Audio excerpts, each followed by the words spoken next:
Hey, what's up, everybody? Ralph here. So I came across this article on CNBC in regards to PSLF forgiveness loans.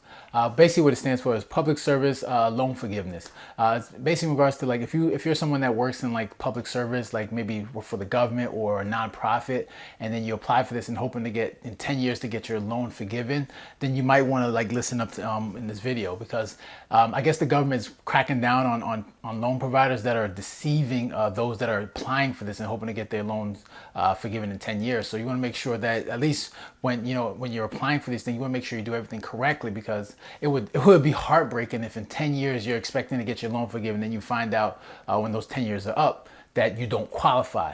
And I don't know if Dave Ramsey said something like this, but it's a very low percentage for people that actually apply for these loans and then actually get their loans forgiven. I think it was like less than like 5%.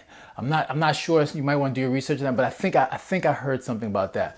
But let's read the article and see what they're saying in regards to the PSLF applications.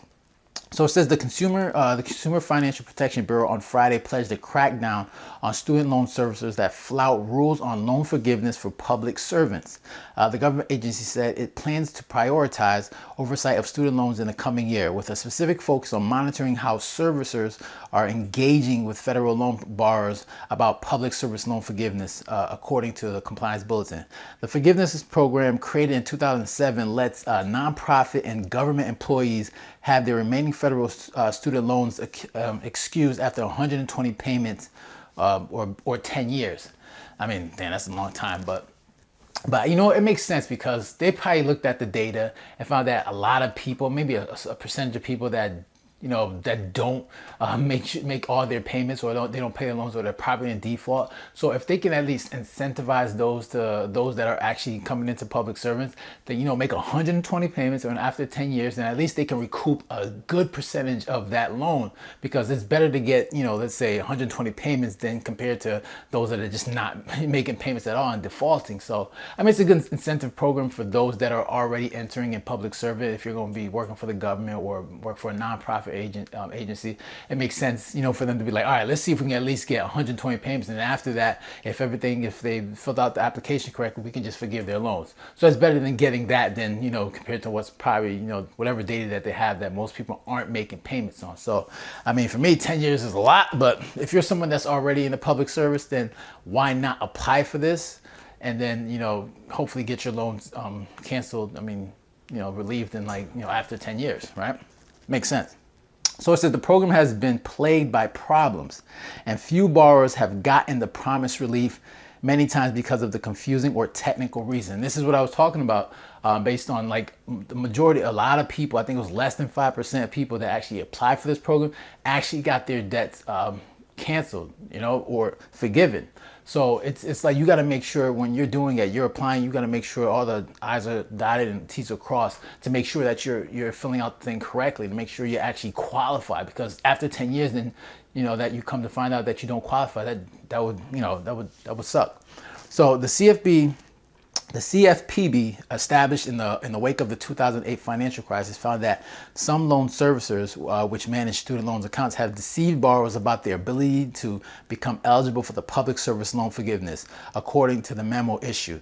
The Biden administration loosened the program's rules in October, offering a waiver that essentially gave borrowers who'd been shut out of the forgiveness a second chance. The U.S. Department of Education estimates that move could impact 550,000 borrowers. All right. So, but there are certain steps that must be taken. But there are certain steps many must take before October 31st to qualify.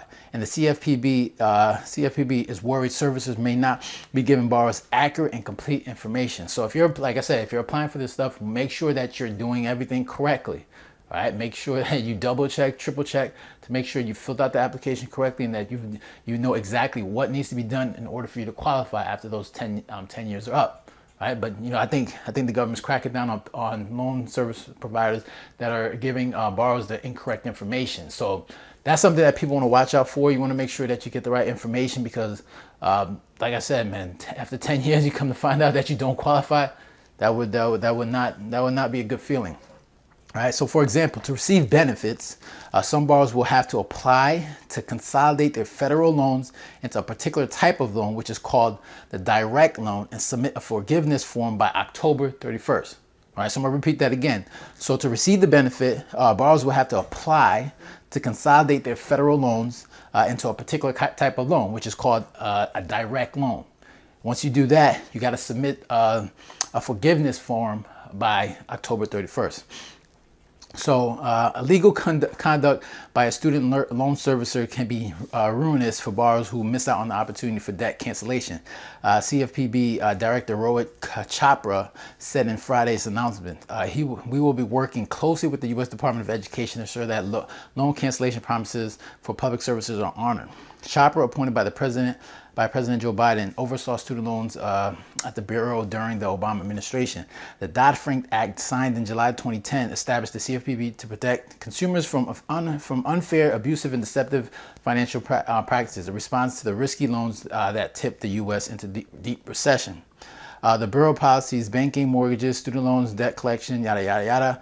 The watchdog will focus its scrutiny on federal loan services on a few areas. According to its compliance bulletin, whether firms give complete and accurate information about the forgiveness waiver, if they have adequate mechanisms to identify when borrowers are interested in the program, or to direct eligible borrowers to appropriate resources, and whether firms are promoting the benefits of forgiveness to such borrowers. And the compliance crackdown comes as the White House weighs action it might be able to take to forgive federal student loans. The Education Department said Thursday it forgave a total of $415 million in debt for nearly 16,000 borrowers who attended for-profit schools. So basically, is you got to make sure that you're making sure that you're applying correctly, making sure that you're filling everything, making sure you're filling out the application correctly. But me personally, like, I do not trust anything done by the government because they're very inefficient. You can see how successful the program is already. Most people that apply for this program don't get their loans forgiven after those 10 years, whether it's due to the borrower not filling out the application correctly, or there's just some miscommunication.